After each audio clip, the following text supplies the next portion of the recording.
할렐루야. 이렇게 비록 온라인으로밖에 만나지 못하지만 그래도 수요 성서 아카데미 예배의 자리에 오신 여러분들을 축복하고 환영합니다.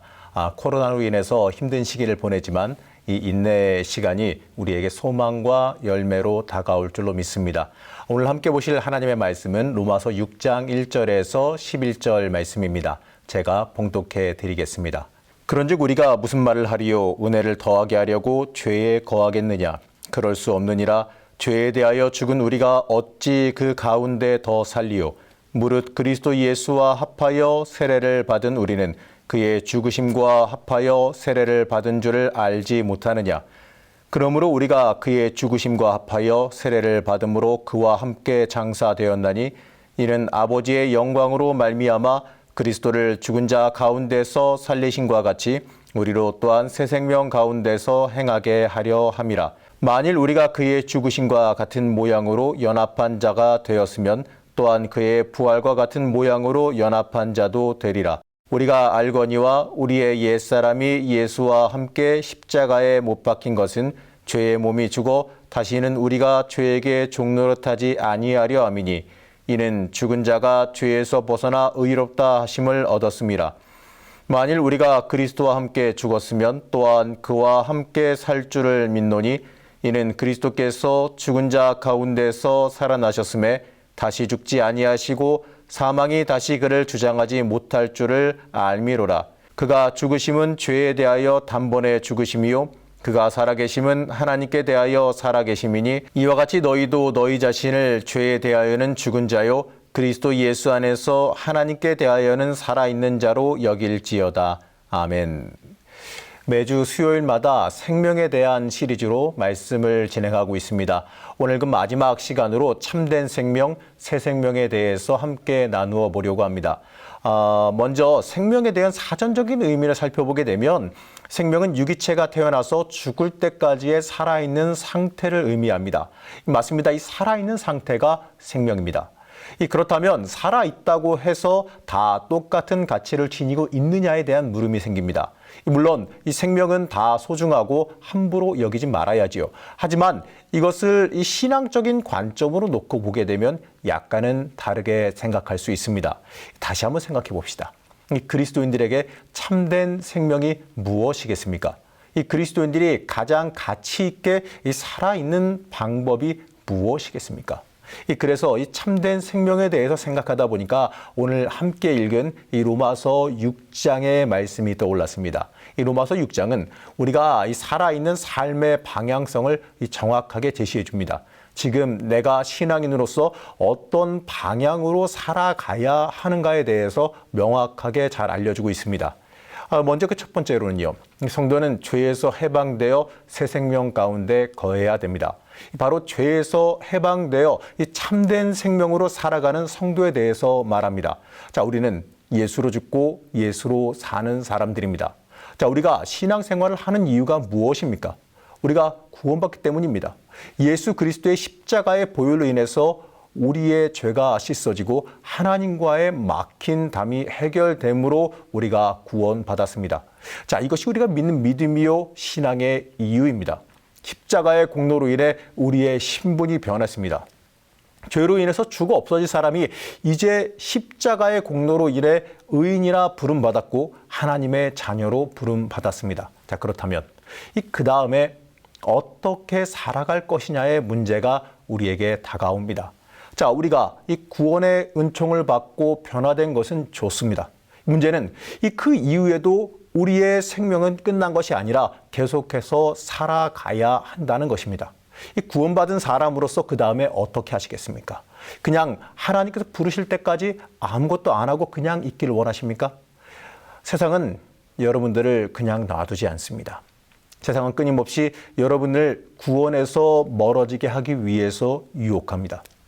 가만히 있어도 나도 모르게 넘어지게끔 되어 있습니다. 그렇기 때문에 우리는 죄악에서 매 순간마다 벗어나기 위해서 노력해야 되고 이 구원받은 사람으로서 정결한 신분을 유지하기 위해서 매일매일 성화의 삶을 살아가야 합니다. 자, 그것이 앞으로 우리가 행하며 살아가야 하는 길입니다. 우리가 구원받았느냐 받지 못하였느냐 그것 가지고 아직도 씨름하고 있어서는 안 됩니다. 자, 우리는 이미 구원받았습니다. 우리가 십자가의 공로를 외쳤을 때부터, 내가 예수 믿는다고 고백했을 때부터 우리는 이미 구원받았습니다. 문제는 그 이후에 구원받은 사람으로서 합당하게 살아가느냐, 바로 이것입니다. 바로 죄에 대해서는 죽고 하나님을 대하여서는 산자인 줄 알고 살아가라라는 의미입니다. 그런데 6장 1절의 말씀에서는요, 이러한 내용이 등장합니다. 그런즉 우리가 무슨 말을 하리요? 은혜를 더하게 하려고 죄에 거하겠느냐? 은혜를 더하게 하려고 죄에 거하겠느냐? 자, 앞서 바울이 말했던 5장 20절의 말씀, 죄가 더한 곳에 은혜가 더욱 넘쳤나니, 바로 이 말씀을 오해한 사람들에게 하는 말씀입니다. 물론 죄가 많을수록 용서도 크겠지요. 우리가 1,000만 원 빚진 자가 있다고 하고 1억, 10억을 빚진 자가 있다고 한번 해봅시다. 그 빚으로 인해서 늘 고민하고 고생하고 있었는데 오늘 채권자가 갑자기 그 빚을 다 탕감해 주겠다고 했다면 어떻겠습니까? 물론 일단 기분은 좋겠지만 이러한 생각을 하는 분도 아마 있을 겁니다. 이럴 줄 알았으면 좀 더 빌려놓을 걸. 이럴 줄 알았으면 내가 조금 더 많이 빌려놓을 걸 하는 생각을 하는 분이 있을 겁니다. 자, 이것이 바로 사람의 악한 생각입니다. 탕감받은 것에 대한 감사함보다도 더 빌려놓을 걸 하는 생각이 들게 되는 이 사람의 악한 마음이란 것이지요. 자, 바울이 이 믿음으로 말미암는 구원에 대해서 전할 때 이 바울을 비난하는 사람들이 바로 이러한 논리를 전개합니다. 당신 말대로 한다면 은혜를 더하기 위해서 우리가 계속 죄를 더 많이 지어야 한다는 말입니까? 자, 이들은요, 은혜의 진리를 알지 못하기 때문에 이러한 비난을 향한 겁니다. 이 죄가 더하는 곳에 은혜가 많습니다. 하지만 이 죄가 더한 곳에 심판도 많고 사망도 많습니다. 자, 그런데 하나님의 사랑으로 인해 죄가 많음에도 문제가 되지 않고 용서를 받았습니다. 그렇기 때문에 나는 어느 누구보다 더 많은 용서를 받았다라고 하는 이 감사의 감격이 있어야 합니다. 자, 이럴 줄 알았으면 예수 믿기 전에 더 신나게 삶을 즐기고 세상 쾌락을 더 누리고 살 걸 그랬다라고 아쉬워한다면, 자, 이것은요, 인간적인 악한 생각에 불과하다는 것을 깨달아야 됩니다. 자, 오늘 말씀에서 은혜를 더하기 위해서 더 많은 죄를 지어야 하냐라고 따져 물은 사람들은 참된 은혜를 이해하지 못하고 이 문자적인 비난만 일삼는 사람들에 불과합니다.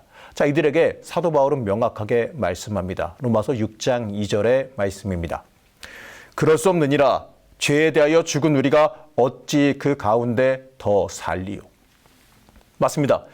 이미 죄에 대해서 죽었는데, 이미 죄사함 받았는데 왜 죄사함 더 받자고 그 죄 가운데로 더 들어가야 하겠습니까? 이미 깨끗해졌는데 왜 나를 더 더럽히려 들어가야 하겠습니까?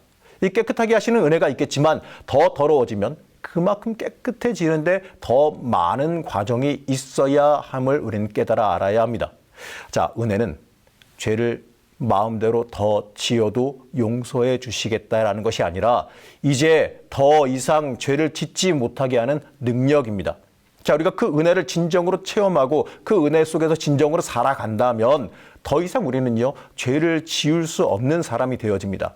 이 짓지 못한 죄에 대한 아쉬움이 남아 있다면 그것은 진정한 은혜를 체험한 사람이라 말할 수 없습니다.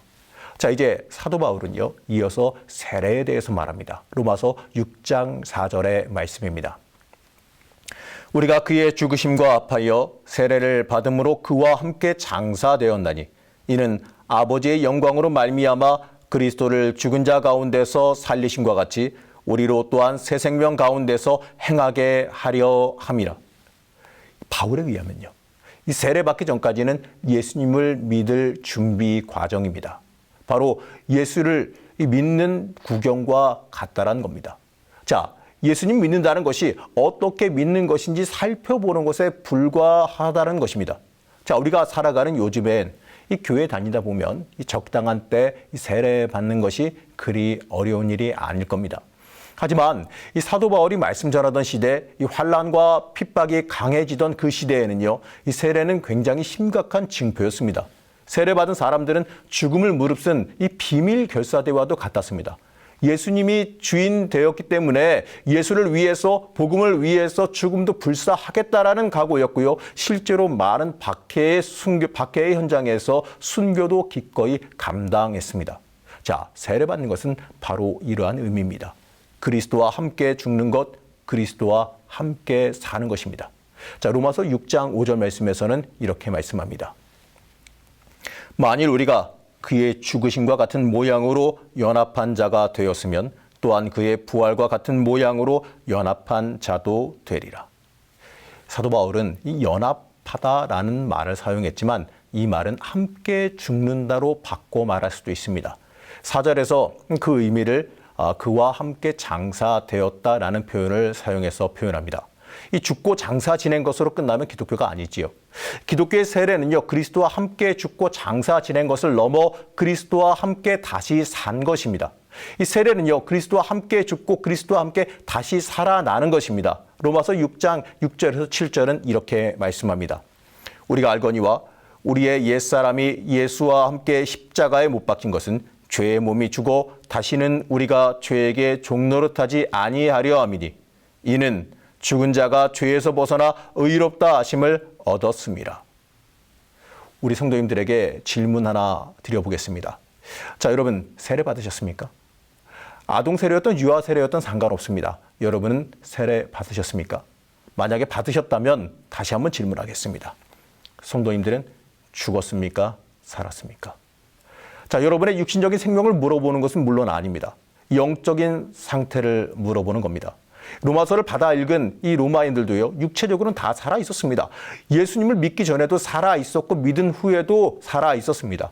사도 바울이 이 로마서를 통해 전하려는 질문은 바로 이것입니다. 너희의 옛사람이 죽었다. 너희의 옛사람이 죽었다. 바로 이것입니다. 이 세례 받았다 할 때는요, 그리스도와 함께 죽는다고 했는데 이것은요, 내 자아가 죽는다는 겁니다. 죄 짓던 자아, 하나님을 거슬러 살던 자아가 죽었다는 것을 뜻합니다. 자, 여러분은 이 세례 받은 사람으로서 이 하나님 앞에서 내 마음대로 살아가길 원하는 내 자아가 살아 있습니까? 아니면 예수를 위해서 내 자아를 죽이고 예수를 위해서 살아가고 계십니까? 자, 여러분 세례 받으셨습니까? 그러면 여러분은 하나님 앞에서 여러분의 자아가 죽었음을 고백하시기 바랍니다. 이 살아있을 동안엔 이 죄와 친하고 이전에 죄에게 끌려가 죄의 종노릇하며 살아왔지만 이제는 죽었으니 더 이상 죄가 여러분들에게 권리를 행사할 수가 없습니다. 이 세례의 목적은요, 한편으로는 죽는 것이고 다른 한편으로는 사는 겁니다. 이 죽는다는 것은 무엇으로부터 벗어난다는 것을 뜻하는데 바로 죄의 권세로부터 벗어나 자유하게 됨을 뜻합니다. 이 더 이상 죄가 나를 자기의 종으로 부릴 수가 없습니다. 이것이 죽는 것이고 이 죽었지만 끝나지 않고 새롭게 사는 겁니다. 여러분은 이제 새 생명으로 살아갑니다. 오늘 말씀의 마지막은요, 성도가 가져야 되는 삶의 자세에 대해서 사도 바울은 말합니다. 로마서 6장 11절 말씀은 이렇게 말씀합니다. 이와 같이 너희도 너희 자신을 죄에 대하여는 죽은 자요 그리스도 예수 안에서 하나님께 대하여는 살아있는 자로 여길지어다. 예수님을 주인 삼고 예수님을 주인 삼고 살아가는 성도라면 그렇게 알고 그렇게 소망하고 살아가라는 뜻입니다. 이 죄에 대해서 죽었고 하나님에 대하여는 산 사람인 줄 알고 살라는 뜻입니다. 자, 우리는 과정 중에 있습니다. 날마다 삶을 살아갑니다. 흘러가는 시간 위에서 죽음을 향해 하루하루 살아갑니다. 그래서 우리의 삶을 갖다가 혹자는 천국 가는 과정에 있다고 말합니다. 그렇기 때문에 우리가 살아가는 삶은 올바른 성도의 자세를 유지하는 것이 굉장히 중요합니다. 계속해서 죄와 싸워야 되고 계속해서 하나님의 뜻 위에 서 있기 위해서 영적인 싸움을 싸우며 살아가야 합니다. 그렇기 때문에 저는 감히 이렇게 말씀드리고 싶습니다. 우리가 살아가는 삶의 기준이 바뀌어야 됩니다. 그렇기 때문에 우리는 이제 새 생명 가운데 살아가야 합니다. 지금까지 내가 살아오던 세상의 논리와 이치를 버리고 하나님의 말씀에 반응하며 하나님의 뜻과 가치에 따라 살아가는 삶으로 성도일체 변해야 합니다. 내가 예수님의 뜻대로 살겠다고 돌이키기 전까지 살았던 삶은요, 이 죽은 자의 삶입니다. 이제 예수님 만나 변화된 삶을 살아간다면 이제부터는 살아있는 자의 삶, 생명의 삶을 사는 삶을 살아야 합니다. 살아가는 성도 여러분, 여러분의 삶의 기준이 부디 변하시기 바랍니다. 가치관이 바뀌시기 바랍니다. 참된 생명은 내가 누구를 중심으로 살아가느냐에 따라 달려 있습니다. 새 생명으로, 부디 새 생명으로 살아가시기 바랍니다. 구원받은 사람으로서의 합당한 모습, 그에 맞는 생명으로 살아가시기를 바랍니다. 오늘 함께 나눈 말씀이요, 사실 서러울 것도 하나 없지요. 우리가 너무나도 많이 듣고 너무나도 많이 잘 알고 있는 내용입니다. 하지만 그만큼 우리에게 있어서 너무나도 중요한 본질적인 말씀입니다. 사랑하는 성도 여러분, 하지만 오늘의 말씀은요, 우리에게 있어서, 우리의 신앙에 있어서 가장 중요한 본질을 담고 있습니다. 내가 존재하는 이유, 내 신앙의 방향, 내가 무엇을 위해서 살아가야 할지를 여러분들 부디 명확하게 하시기 바랍니다. 우리의 삶이 어려움 가운데 있을 때에도 우리의 존재 이유를 명확하게 한다면 그 가운데서 발견되는 하나님의 놀라운 은혜가 우리의 인생 속에 차고 넘칠 줄로 믿습니다. 사랑하는 성도 여러분, 부디 새 생명으로, 바로 우리가 살아가야 되는 올바른 생명으로 살아가시는 주의 자녀들 되시기를 이 시간 간절히 축복합니다. 잠시 기도하겠습니다. 우리를 사랑하시며 지키시는 하나님, 우리가 예수 믿고 구원받은 사람으로서 새 생명 가운데 거하기를 원합니다. 살아가는 이유, 내가 존재하는 모든 이유를 명확하게 알게 하시고 이 땅에서 사는 삶의 과정을 참된 그리스도인으로서 살아가게 하여 주시옵소서. 그로 인하여 하나님의 새 생명 가운데 그에 맞는 삶을 살아가는 진짜 그리스도인들이 되게 하여 주시옵소서. 어려운 삶을 살아가면서도 하나님의 참된 은혜를 체험하게 하셔서 내가 살아가는 모든 순간이 하나님께서 주시는 소망과 은혜로 가득하게 허락하여 주시옵소서. 이제는 우리 구주 예수 그리스도의 은혜와 하나님 아버지의 무한하신 사랑하심과 성령 하나님의 감화감동 역사 교통하심의 은혜가 새 생명 가운데 살아가는 모든 성도님들의 삶 위에 함께 하시기를 간절히 축원하옵나이다. 아멘.